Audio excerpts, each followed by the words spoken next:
The pros and cons of pay-as-you-earn for repaying student loans. If you graduated within the past few years, you probably owe on student loans. In fact, if you're average, you owe more than $25,000. And you're probably on what's called the 10-year standard repayment program. This means you have fixed monthly payments at a fixed interest rate and a 10-year term, or 10 years to repay those loans. But there are other repayment plans available that you might not be aware of. One is called pay-as-you-earn. When it was originally created, payments under this program were capped at 15% of your discretionary income. Did you know about this, and would you be eligible? Many recent graduates aren't even aware that there are other repayment options such as pay-as-you-learn. The upside of this program is that if you qualify, your monthly payments would be much less than under 10-year standard repayment, and probably lower than those of any of the other available repayment plans. This raises the question of would you be eligible? The answer is that you must be a new borrower as of October 1st, 2007, have gotten a direct loan disbursement on or after October 1st, 2011, and must have a partial financial hardship. In addition to these requirements, not all loans qualify.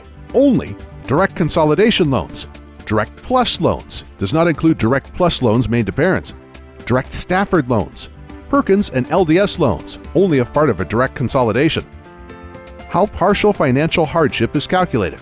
The way that partial financial hardship is calculated is that it exists when the annual amount due on all of your eligible loans, as calculated under 10-year standard repayment, exceeds all of your discretionary income. What's discretionary income? To calculate your discretionary income, you would need to take your monthly adjusted gross income and then subtract 150% of the poverty line. If your adjusted gross income were $4,280, you would then subtract 150% of the poverty line, or $1,480. This would yield a discretionary income of $2,800. Multiply this by 10% and your monthly pay-as-you-earn payment would be $280. President Obama's recent executive order. As noted above, when pay-as-you-earn was originally created, payments were capped at 15% of your discretionary income. However, President Obama's recent executive order changed this to 10%. In addition, he ordered that some other changes be made so that more people would qualify for pay-as-you-earn. The pros of pay-as-you-earn. This repayment program can definitely help low-income borrowers. Its primary benefit is that if you qualify, you would have lower monthly payments. You would also have more time to pay off the loan, and after 20 years, your remaining balances would be forgiven.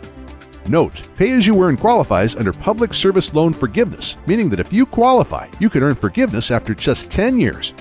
Under pay-as-you-earn, there is also an interest payment benefit. In the event your monthly payment doesn't cover the interest that accumulates on your loans each month, the federal government will pay the difference for as many as 3 consecutive years on direct subsidized loans, the subsidized portion of any direct consolidation loans. In addition, capitalization of your interest would be postponed until a partial financial hardship no longer exists, and the amount of your capitalized interest would be capped at 10% of your original debt. The cons of pay-as-you-earn. Unfortunately, there are also some cons to this program. For one thing, if you take more time to pay off your loans, you will pay more interest. You must submit documentation proving your income annually so that your payments might go up or down every year. As noted above, only direct loans are eligible. If you do earn loan forgiveness after 10 or 20 years, the money that is forgiven will probably be taxed and at your normal tax rate. A bigger problem. Some experts believe that while repayment programs such as pay-as-you-earn can make it easier for people to repay their student loans, that they are basically just bandages and do nothing about the real problem, which is the ever-increasing cost of college. According to the Labor Department, the price index for college tuition grew by almost 80% between August 2003 and August 2013. There are several reasons for this. First, most states have cut back on financial aid to their schools. In fact, states spent $2,353 or 28% less per student on higher education in 2013 than they did in 2008. Every state but North Dakota and Wyoming are spending less per student on higher education than they did prior to the Great Recession. And in many states, those cuts have been severe. 11 states cut their funding by more than 1/3 per student, and 2 of them, Arizona and New Hampshire, cut their spending on higher education per student in half. Second, many schools have spent lavishly on new athletic facilities, dormitories that resemble upscale hotels, other new buildings, and on big-name professors so they can become elite colleges and universities. What to do if you're just starting out in school? If you'll be starting college this or next fall, the best student loan is no loan at all. If you and your parents can figure out a way to pay for your education without borrowing money so that you could start life after college without a cloud of debt hanging over you, this is the best option by far. However, if you're like most students, you will have to borrow money to finance your schooling. So what should you do? First, always be on the lookout for free money in the form of grants, scholarships, work-study options, and work grants before taking out any student loans. Depending on your athleticism or field of study, you might qualify for a sports or academic scholarship at your school. There are also many scholarships available from other sources, such as your state and community groups. As an example of this, where we live, there is a scholarship for boys and girls who worked as golf caddies and another underwritten by a local foundation that pays for a full 4 years of college, including tuition, room and board, and even miscellaneous expenses.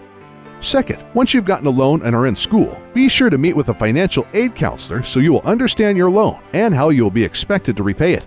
Third, create a budget to help you keep your spending under control so that you won't have to borrow any more than is absolutely necessary. Finally, if possible, get ahead on your payments while you're still in school. If you can make interest-only payments on any unsubsidized student loans, this will lower your overall balance and might even shorten the terms of your loan or the number of years required to repay it. College can be some of the best years of your life, and most experts believe that its cost is still a good investment, as studies have shown that college graduates earn 84% more than high school graduates over the course of their lifetimes. This is up from 75% in 1999. In addition, Georgetown University researchers estimate that by the year 2018, a full 63% of American jobs will require some kind of post-secondary education or training. This means that if you don't have a college degree or some type of specialized training, you could be shut out of 63% of all available jobs. If you need help with student loans, National Debt Relief offers a free student loan consultation that can help you select the right debt relief program to make your student loan payments easier. You can call 877-795-1977 or visit nationaldebtrelief.com today.